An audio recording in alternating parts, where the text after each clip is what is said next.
This last lecture in our remote sensing series of lecture, we're going to look at image processing and also certain parts of the new, relatively new technology called LIDAR.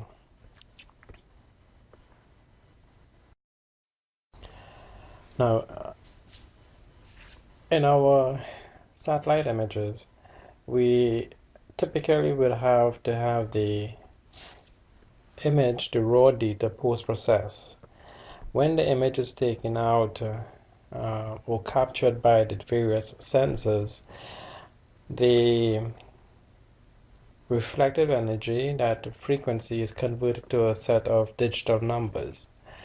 Those digital numbers need to be converted to values that are representative of the phenomenon. The data undergoes processing at the ground receiving station. So the image is transmitted from the sensor, from the satellite, to your ground receiving stations. And the image has various levels of information in terms of different bands of information. The digital numbers need to be converted into values that can be plotted in a plotter. And this is done typically by the software that does the post-processing of the digital numbers of the imagery. Following slides, let's look at some examples of how this is.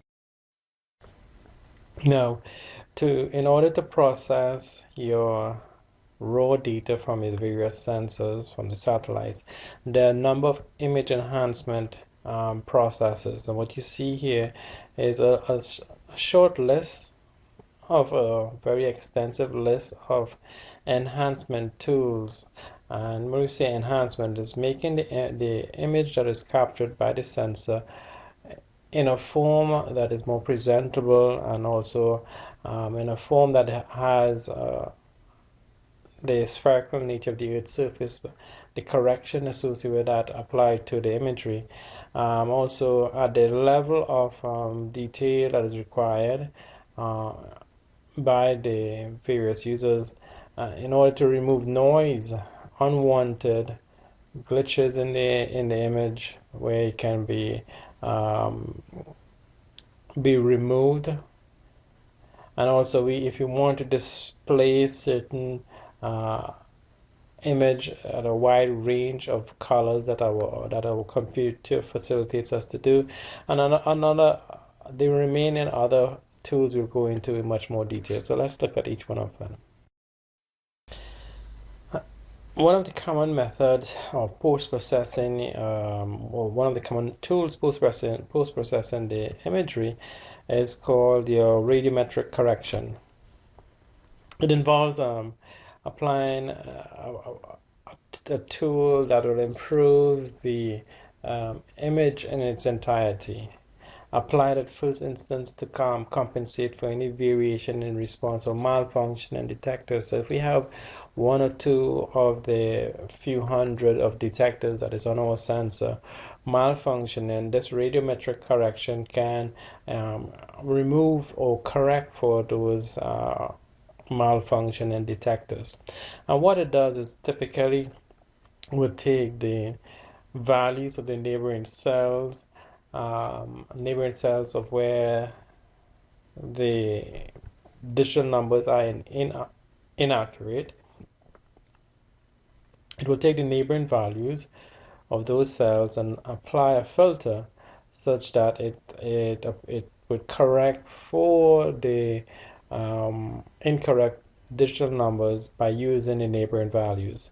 It's also applied for correction of hazing. If the area there's a lot of haze or cloud cover, we can address that by using a radiometric correction. A more common tool used in post-processing your satellite imagery is your geometric corrections tool. It's used to correct for geometric distortion of the image. Remember, the image is captured as the satellite is moving across the Earth's surface. At the same time, the Earth is orbiting on its axis. So there are two motions there, and because of that, the image tends to be a bit disoriented or skewed. Take into consideration also the spherical nature come into play, and there is need to correct for spherical nature of the Earth's surface. Some distortions are systematic in nature, others are not systematic. Most noticeable distortion is the west to east Earth rotation as the satellite is moving from a north to south. That's just an example. Corrected by offsetting each line or set of scan lines slightly, which could give the typical parallelogram of what a image typically has been offered to the general community. So images are usually not a regular square, but actually a parallelogram. Some of the distortions are non-systematic and are due to the variation in altitude. For whatever reason, at the time the image was taken out, the satellite may have lost its altitude or dropped, and the velocity of the satellite may have slowed down or increased for whatever reason. The geometric corrections also addresses these inconsistencies. Instruments on the satellite and on the ground can measure these variations, and using these variations, the ground receiving stations would do the post-processing and correct for these small distortions. Corrections create a new of picture elements by resampling the original ray. So it does a lot of post-processing in terms of using mathematical models to correct for these geometric imperfections. Another tool being used is noise removal. It is the unwanted disturbance in an image data that is due to the limitation in the sensing, limitation in the signal digitizing, or the data recording process. So for whatever reason, it might be that the energy reflected from the Earth's surface did not effectively was not enough to convert the minimum amount of reflective energy into a digital number.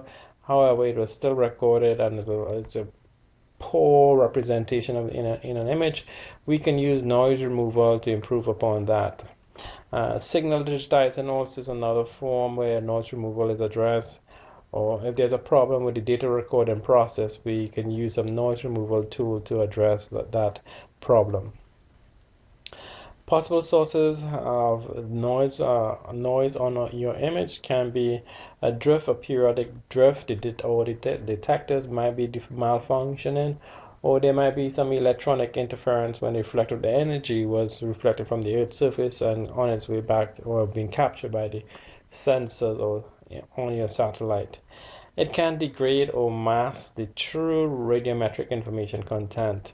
So it might be that the reflective energy might be inaccurate because of this noise,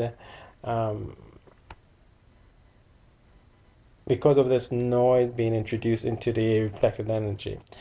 The objective is to restore as close as possible to the original scene. So this noise removal tool can be a very beneficial tool in terms of improving the raw data to a more accurate or realistic digital data set. It can be systematic, it can be random, or it can be a mixture of both systematic because of the problem with the system, or it can be random and it can be addressed using this noise removal. There are a number of types of noise. Random noise problems are non-systematic variations in the gray level from pixel to pixel, and we call it your bit errors. And using a filter, or what we call a moving window, neighborhood windows, it can be a 3x3 or 5x5. Some of them are actually big as a 6x6 window that takes into consideration those neighboring cells and apply it to the central cell. There are different types of noise. It can be stripping. It occurs in multispectral scanners where there are variations of the individual detectors. There are some de-stripping procedures in the post-processing of the data to address stripping in terms of one form of noise. It can be another type of noise called live drop, where a number of adjacent pixels along a line may not contain genuine digital numbers. So if it's not a genuine digital number, we can use the noise removal tool to replace those digital numbers with average values of the neighboring values along the line above will be. Another tool that's used to post-process the satellite imagery is called contrast stretching tool, where your digital numbers was first decomposed only to occupy a certain category or range from the 0 to 255 in terms of the digital number value. So if my digital numbers range for a let's say a small range in between the 0 to 255, then I would want to be able to stretch that that range to fit the 0 to 255. So contrast stretching stretches the digital numbers range to fit that range of 0 to 255. An example here is shown where the original data set or digital number range ranged from 60 to 180.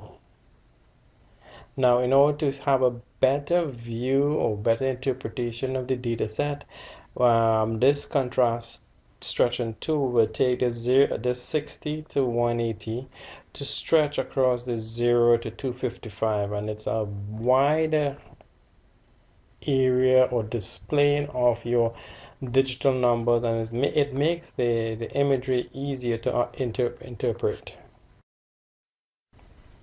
This is an example of stretch and unstretch imagery. Here we have band 1, band 2, band 3, and band 4. This is an unstretch of band 1, the same area, unstretch of band 2, same area, unstretch of band 3, and unstretch of band 4. Now, in my band 1 unstretch, if I should stretch it, I can see much more classification. It's more clearer in terms of classification of digital numbers. And for band 2, if I should stretch it, I see again a well-defined classification of digital numbers. Likewise for band 3 when stretched and band 4 when stretched. Another tool used to do the post-processing of your imagery is called your density slicing tool.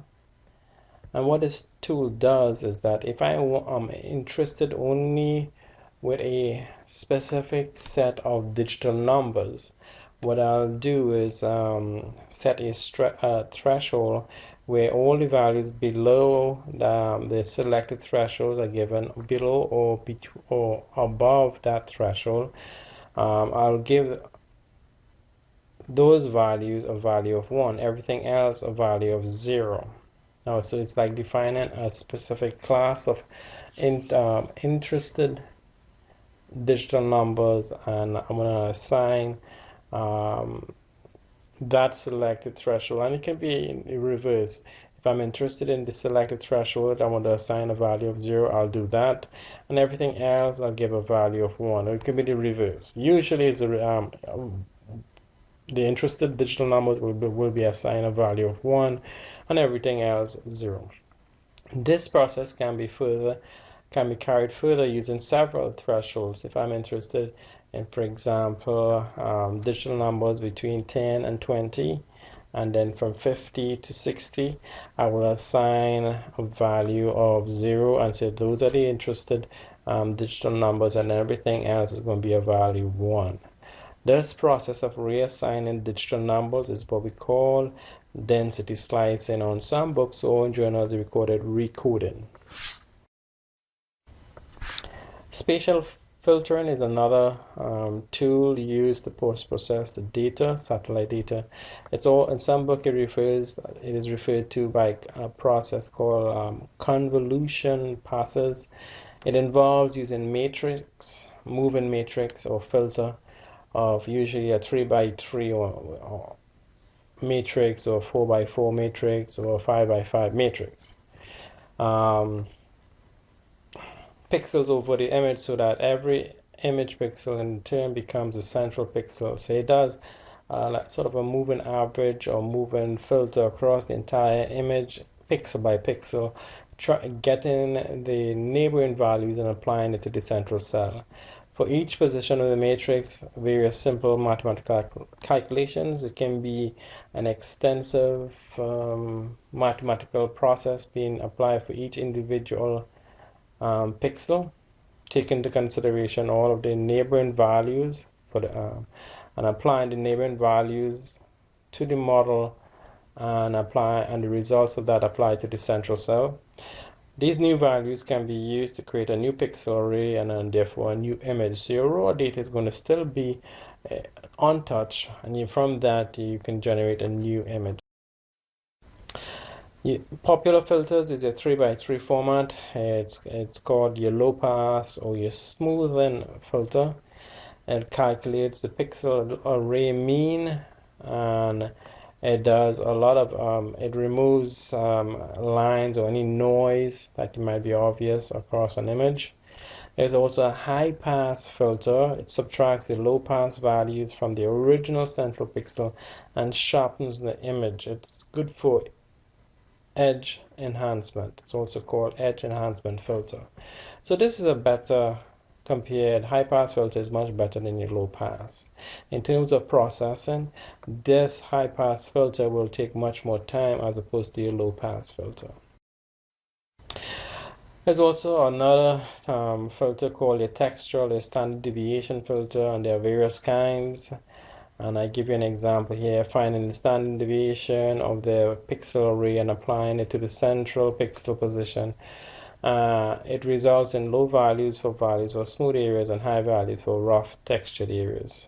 There's also a median filter. It removes noise in the way the low pass filter does it, but it does not blur the edges. In the low pass filter, the edges are blurred. In this median filter, it does not blur the edges. And there's also an advanced filter called a Laplacian filter. It identifies edges only. So if you want to improve the edges, you would do a Laplacian. A more popular tool when we do post-processing of imagery is called your image classification. To automatically categorize all pixels in an image into classes or themes, such as land cover or themes. So your raw image is a continuous surface. Pixels are stored using the digital numbers captured from the original imagery, and because it's a continuous surface, there is no clear, distinct boundaries. So in order for us to do post-processing our data, including if you want to include satellite imagery data, we need to classify the original image into a set of classes or categories. And there are two types of classification. One, supervised classification. And what is supervised classification is where we would define those categories and assign a specific value for the categories, and we can add additional attributes. So for example, if I have an image and I want to be able to classify the entire range of digital numbers, I say for example, digital numbers between 0 and 10, it's vegetation. From 10 to 20, it's commercial. From 20 to 30, it's residential. So I am given those parameters to the tool, the image classification tool, and the tool will take those classes and extract the different digital values and assign them to the different classes that I have predefined. It requires fieldwork and the use of other reference level information. So in order to come up with those classification, I need to make sure that the values between 0 and 10 is what I'm saying is the reflectance value. The 0 from 0 to 10 is actually what it is on the ground. More control over image classification when we do that. The second method of classifying your satellite image is called the unsupervised classification, and it's a reverse of supervised classification. It's not the preferred method. The more common method is your supervised classification. However, your unsupervised classification is used by following two steps. The computer would take control of the classification, the original classification of the data. It will look for groupings or clusters. Image data is classified by aggregating them into a natural spectrum of groupings in the scene by using the computer. So your unsupervised classifications, where we would use, we will tell the computer how many classes, and we'll just tell the user by its software, of course. We would input in the tool the number of classes we want, and if the computer would go about and identify those classes automatically once it runs the tool. Once you do that, then based upon the classes of defined by the computer, you need to go out in the field or get some reference data and identify what those classes or clusters are representing. So it might be that you have to go and get some more reference level information, meaning more additional information about the area being sensed, and verifying what these classes are in terms of what the computer has generated. This is an example of a unsupervised classification, and as you can see, because it's unsupervised, the computer actually came up with a number of classes, and they tend to not overlap, but it tend to be a bit jagged edges. It's not something that we would be it looks a bit as if the computer applied these classes based upon the popularity of the digital numbers. And mind you, yes, it might look that in this area here there might be some some classes that seem to be close to each other, and because of that we have some jagged edge classes. But however, if you look at a more larger area, this is a clearly defined polygon as opposed to the pink. So there are some good in doing the unsupervised classification. So once they get this, then they have to go out in the field or get any additional information that's going to help the interpreter and identify what is these polygons represent. This is an example of a supervised classification image of the lower Thames value. It's a Landsat satellite. You see here, same area being captured in 1984. In 1986, imagery was taken out. If we take the 84, we do a supervised classification.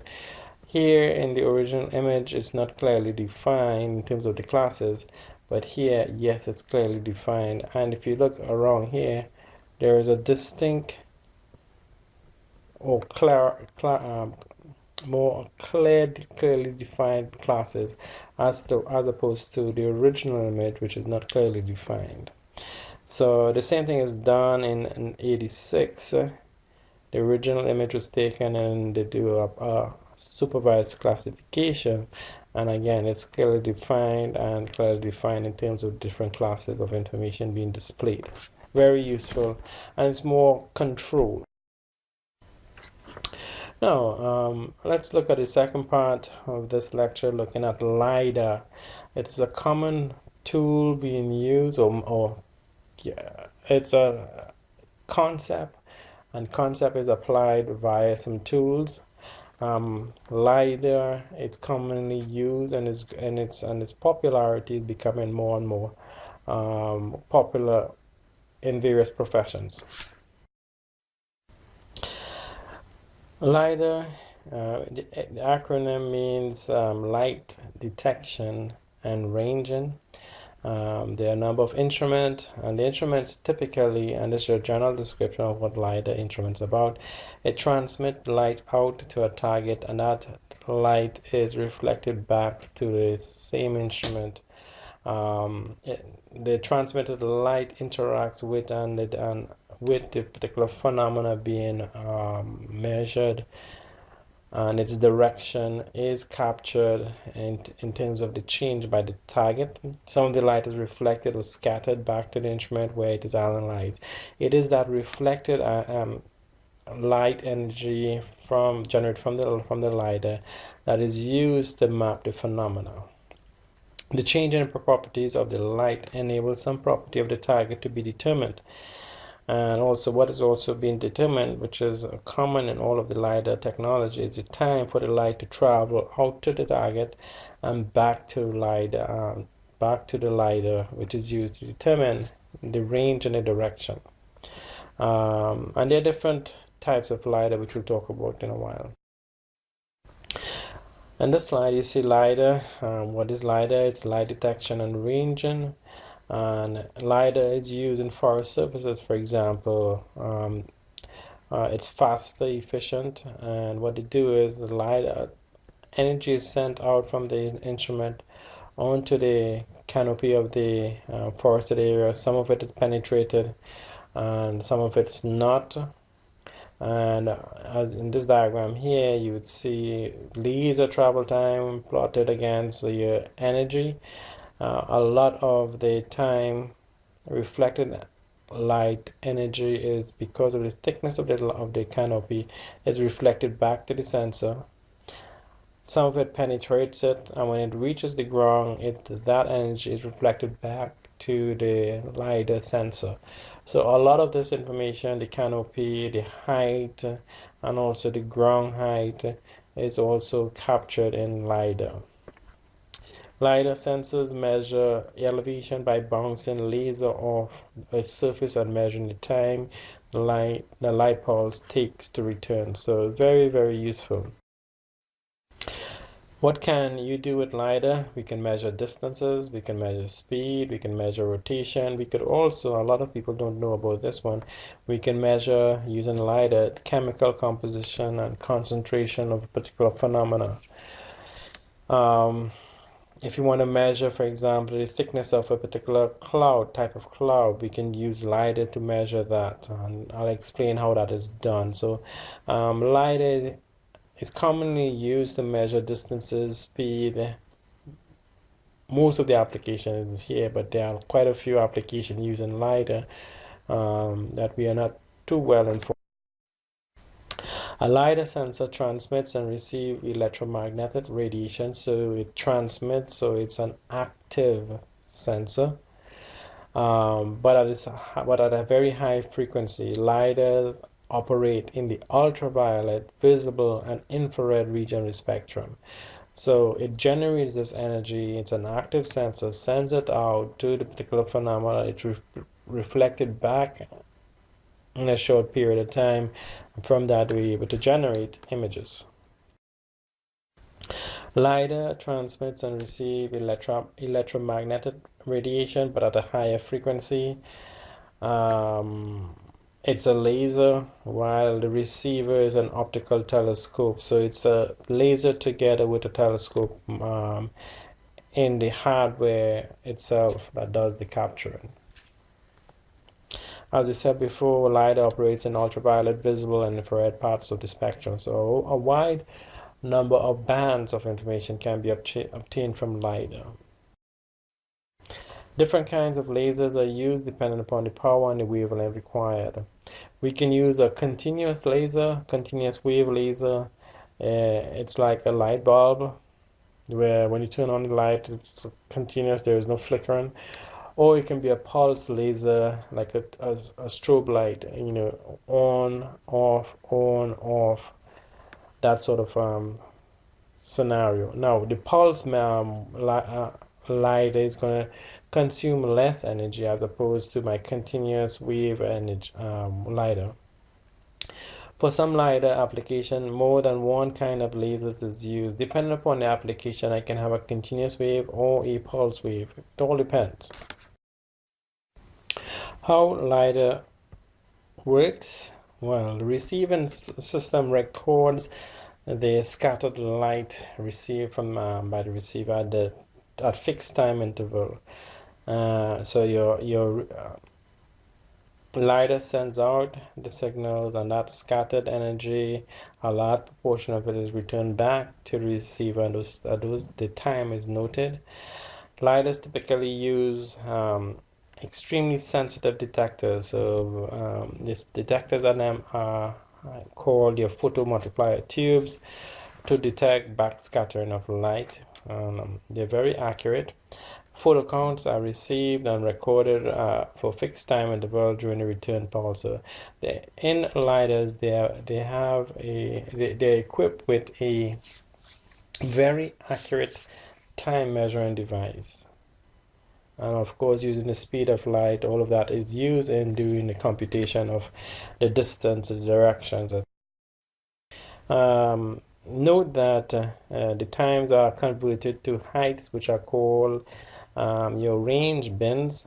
Since the speed of light is a known value, range bin from time, we can get a range bin is equal to change speed of light multiplied by the change in time divided by 2. Remember, it's divided by 2 because the time the light is sent out from the LiDAR equipment and received back, it means that the time would be double the time. All right, we are wanting to use that time for to compute the distance, so we have to divide it by 2, where the c, as we know already, it's a constant. If each range band is 160 nanoseconds long, the height for each bin is going to be, if we do the computation, is going to be 24 meters. So it's a simple model, but the concept is highly dependent upon being able to accurately measure the time it takes. On this diagram, you see an example of the time concept. Sends out, the LiDAR sends it out, so there's a time there, and when it's returned back, that time is going to be double the time in order to measure the distance, which is one distance. All right, which is in this diagram here, Z. So total time is the time up, time down, and this is the formula we use to compute that. The distance is going to be, if we make Z the subject of the formula, is going to be speed of light multiplied by total time divided by 2. There has been a number of application of LiDAR. There is what we call LIGHT. There's an experiment done. LIGHT stands for LiDAR Technology Experiment. LIGHT was used in the shuttle mission in '94. And they used LIGHT. Was the first successful demonstration of operating a LiDAR from space. So the first actual use of LiDAR is via LIGHT technology, which was equipped on our shuttle mission in 1994. This is an example of a snapshot of LIGHT on the shuttle mission. LIGHT was designed to measure, the intent there was to measure clouds and aerosol spray, the effect of aerosols. Small particles of stuff in the air that includes in our cloud droplets. So aerosols in the 90s were being used often and popular, and there's a big concern, and they want to measure the effect of it. Operating a LiDAR from space allows large regions of the atmosphere to be rapidly sampled. So on the mission there, they had the first use of LiDAR, and it was mainly used to measure clouds. This is the result from LIGHT, and what was observed was that over the Sahara Desert, for whatever reason, on September 1894, there's a observation made from the results that there's a huge cloud of aerosol plumes reaching about 5 kilometers in altitude that exist over the desert area, Sahara Desert. The Atlas Mountain Range to the right, which is a thin line. If you look at it here, where the coordinates are showing, this red and yellow area indicated the effect of aerosol being accumulated over the Sahara Desert. Very useful at that time. There are a number of LIDAR systems. There are three basic types of LIDAR. There are the range finders. There is also a LIDAR called dial, and there's another LIDAR system called Doppler LIDARs. Let's look at each one of them individually.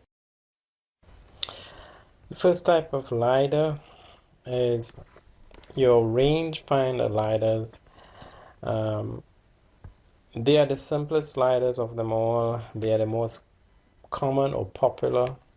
They are used to measure distance from the LIDAR instrument to a solid or hard target. So if I want to get a point cloud of a particular physical feature that I can see, I would use a rangefinder LIDAR, and it will send out its light energy towards that phenomena, and it's reflected back, and that distance and that is used to measure or to capture the image. Another type of LIDAR is called a differential absorption LIDAR, called an acronym is DIAL. Is used to measure chemical concentration. For example, ozone hole, the ozone layer. I want to see how thick the ozone layer is that surrounds the Earth's surface. If I want to measure water vapor, if I want to measure pollutants in the atmosphere, all these things, I would use a dial LIDAR. Dial LIDAR uses two different laser wavelengths. So one wavelength would penetrate the particular phenomena, and then reflect it back. And while the first, another wavelength would, once it reaches that phenomena, it would reflect it back.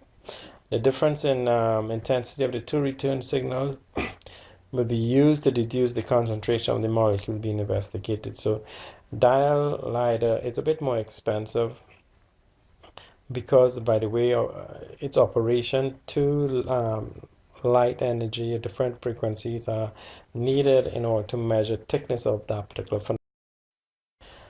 Another type of LIDAR is called a Doppler LIDAR. Is used to measure the velocity of a target. When the light transmitted from the LIDAR hits the target, and that target is moving towards or away from the LIDAR, then the wavelength of the light reflected of the target would change slightly, and that's what we call Doppler shift.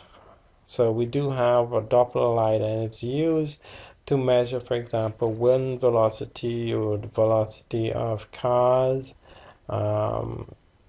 Police officers would use that new technology. It's commonly used. Now, the basic components of a LIDAR is as follows. LIDAR that is used in airborne, for example, an aircraft. It requires, of course, a vehicle, an airborne vehicle. It can be a plane, it can be a satellite. Of course, it's needed, the LIDAR equipment is needed. There is also a need for an IMU, inertial navigation system. It records the aircraft pitch and roll, and all of that will be used in correcting the LIDAR image. Another component is your GPS receiver. LIDAR needs to be georeferenced, or need to attach a coordinate system to each individual point. So a GPS receiver records X, Y, and Z position for the LIDAR system. And of course, you're going to need a computer. It performs the computation, the transformation of points, and do all of the computation that's required of the LIDAR data. So altogether, we have your LIDAR airborne need to have 5 components. And this is your LIDAR, and a little diagram of what your LIDAR looks like. You're going to have the equipment, your aircraft, your GPS on your aircraft. You're going to have the LIDAR at the base of the aircraft, and your initial mapping system uh, inside of the aircraft to measure the pitch, yaw, etc.